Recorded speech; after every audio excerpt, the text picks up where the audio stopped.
வணக்கம். 9 மணி செய்திகளை வழங்குவதற்காக நான் ஸ்ரீராம். தலைப்புச் செய்திகளை பார்க்கலாம்.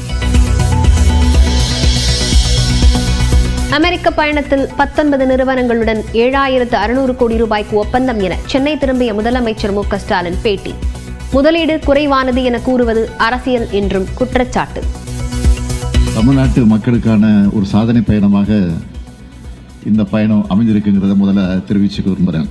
இந்த 19 ஒப்பந்தங்கள் மூலமா 7618 கோடி ரூபாய் முதலீடு தமிழ்நாட்டுக்கு வந்திருக்கு. இதன் மூலம் 11,516 பேருக்கு புதிய வேலைவாய்ப்புகள் உருவாக்கப்பட்டிருக்கு. அன்னபூர்ணா உரிமையாளர் விவகாரத்தை நிதியமைச்சர் கையாண்ட விதம் வெட்கப்பட வேண்டியது. முதலமைச்சர் மு.க. ஸ்டாலின் விமர்சனம்.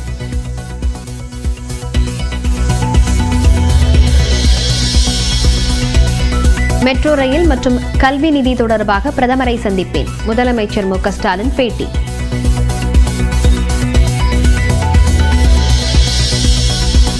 இரண்டாயிரத்து 327 காலி பணியிடங்களுக்கான குரூப் 2 மற்றும் 2A தேர்வு தொடக்கம். சென்னையில் மட்டும் 251 மையங்களில் நடைபெறும் தேர்வு.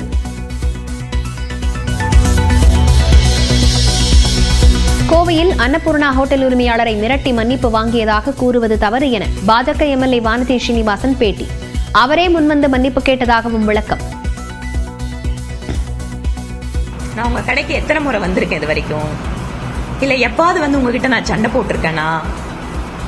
இல்ல எத்தனை முறை நான் ஜிலேபி சாப்பிட்டிருக்கேன்? நான் என்ன சாப்பிட்டிருக்கேன் அப்படின்னா அந்த ஜிலேபியை சொன்னீங்களே, அந்த இது வரைக்கும் நான் அந்த ஜிலேபி சாப்பிட்டதே இல்லை. அதனால இந்த மாதிரி தப்பா போன ஒரு விஷயம் நீங்க மனசு புண்பட்டு இருந்தா நான் வருத்தம் தெரிவிச்சுக்கிறேன், மன்னிப்பு கேட்கிறேன். அன்னபூர்ணா உணவக உரிமையாளரை மன்னிப்பு கேட்க வைத்தது பாசிசத்தின் உச்சம் என அதிமுக முன்னாள் அமைச்சர் ஜெயக்குமார் கண்டனம். தமிழ்நாட்டு மக்களையே கேவலப்படுத்தும் செயல் என்றும் ஆதங்கம். பராமரிப்பு பணிகள் காரணமாக சென்னை கடற்கரை தாம்பரம் இடையேயான ரயில்கள் நாளை ரத்து. காலை 9 மணி முதல் இரவு 7 மணி வரை ரத்து செய்யப்படுவதாக தெற்கு ரயில்வே அறிவிப்பு. தேனியில் 1 லட்சம் ரூபாய்க்கு விற்கப்பட்ட ஆண் குழந்தை மீட்பு. குழந்தையின் தந்தை உள்ளிட்ட 3 பேர் கைது.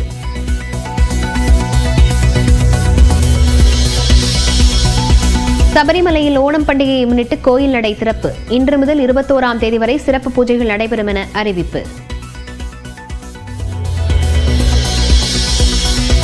திஹார் சிறையிலிருந்து வெளியே வந்த டெல்லி முதலமைச்சர் அரவிந்த் கெஜ்ரிவாலுக்கு சிறப்பான வரவேற்பு.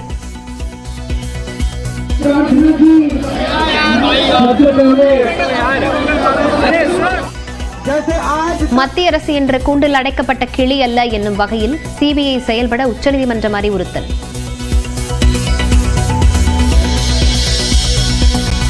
காஷ்மீரில் கிஷ்ட்வார் மாவட்டத்தில் தீவிரவாதிகளுடனான மோதலில் 2 ராணுவ வீரர்கள் வீரமரணம்.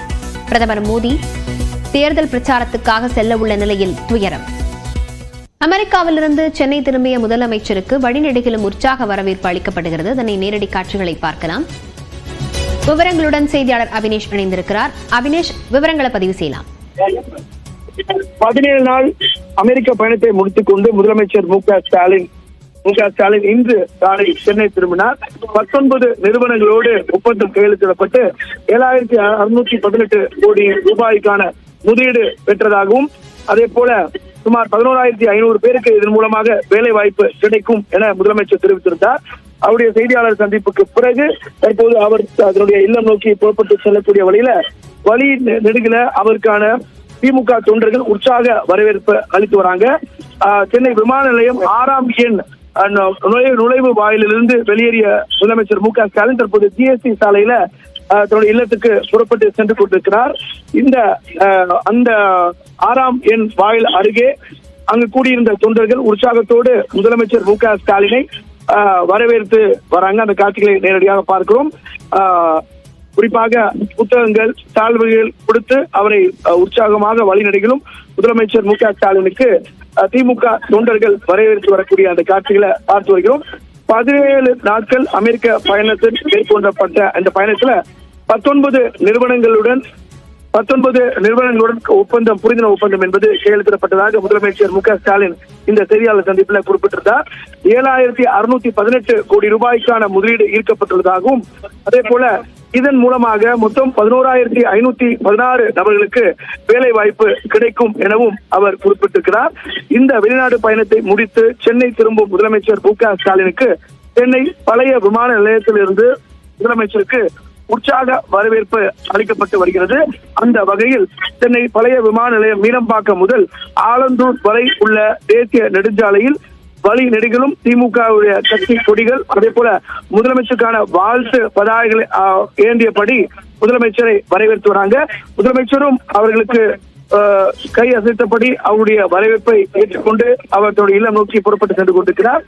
குறிப்பாக வழிநடைகளும் திமுக தொண்டர்கள் ஏராளமானவர்கள் கூடி முதலமைச்சருக்கு உற்சாக வரவேற்பை அளித்து வராங்க. குறிப்பாக இந்த வரவேற்புக்கு முன்னதாக செய்தியாளர்களை சந்தித்த முதலமைச்சர் மு க ஸ்டாலின் தமிழகத்துக்கு தேவையான நிதி ஒதுக்கீடை உடனடியாக விரைந்து வழங்க வேண்டி வலியுறுத்தி பிரதமரை நேரில் சந்திப்பதாகவும் அவர் தெரிவித்திருக்கிறார்.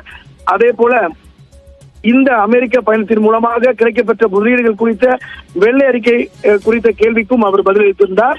எனவே அந்த அடிப்படையில தன்னுடைய 17 நாட்கள் பயணத்தை முடித்துக் கொண்டு சென்னை திரும்பக்கூடிய முதலமைச்சர் மு க ஸ்டாலின் வழி நெடுகிலும் அவருக்கு உற்சாக வரவேற்பை திமுக தொண்டர்கள் அளித்து வந்தாங்க. முன்னதாக அமைச்சர்கள், அதே போல சட்டமன்ற உறுப்பினர்கள், நாடாளுமன்ற உறுப்பினர்கள் திமுக தலைவரும் முதலமைச்சருமான மு க ஸ்டாலினை புத்தகங்கள் கொடுத்து வரவேற்றாங்க. அதே போல தலைமைச் செயலாளர், அதே போல துறை அதிகாரிகள், IAS அதிகாரிகளும் அவரை விமான நிலையத்தில் வரவேற்றதற்கு பிறகு தன்னுடைய காரில் ஏறி புறப்பட்டு சென்றக்கூடிய முதலமைச்சருக்கு ஆலந்தூர் வரை, அதாவது மீனம்பாக்கம் பழைய விமான நிலையம் தொடங்கி ஆலந்தூர் வரை உற்சாக வரவேற்பை திமுக தொண்டர்கள் அளித்து வராங்க.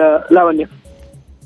அபினேஷ், முன்னதாக அவருக்கு இந்த உற்சாக வரவேற்பு அளிப்பதற்கு முன்னாடி விமான நிலையத்தில் முதலமைச்சர் செய்தியாளர்களை சந்தித்தார். செய்தியாளர்கள் பல்வேறு கேள்விகளை முன்வைத்திருந்தார்கள். என்னென்ன கேள்விகள் முன்வைக்கப்பட்டன?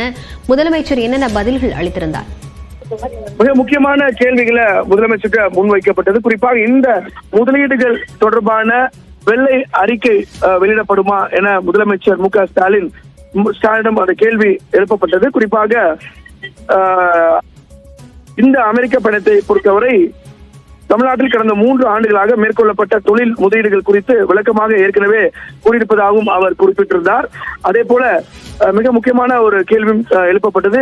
2 தினங்களுக்கு முன்பு கோவை மாவட்டத்தில் அந்த அன்னபூர்ணா என்கிற உணவக உரிமையாளர் குறித்த அந்த வீடியோ சர்ச்சை என்பது மிகப்பெரிய சர்ச்சையானது. அந்த நிலையில அது குறித்தும் அந்த கேள்வி என்பது முதலமைச்சரிடம் வைக்கப்பட்டது. குறிப்பாக GST குறித்த தொழில் முனைவோரின் நியாயமான கோரிக்கையை அவர் முன் வைத்தார் என்பதற்காக மத்திய அமைச்சர் அவர்களை கையாண்ட விதத்தை மக்கள் பார்த்துக் கொண்டிருக்கிறார்கள். இது ஒரு வெட்கக்கேடான சம்பவம் என்றும் அவர் தன்னுடைய பதிலாக வைத்தார். அதே போல மிக முக்கியமாக 4 தினங்களுக்கு முன்பு சமக்ரா சிக்ஷா திட்டத்தின் மூலமாக தமிழகத்துக்கு வர வேண்டிய கல்வி தொகை என்பது இதுவரை ஒதுக்கீடு செய்யப்படவில்லை.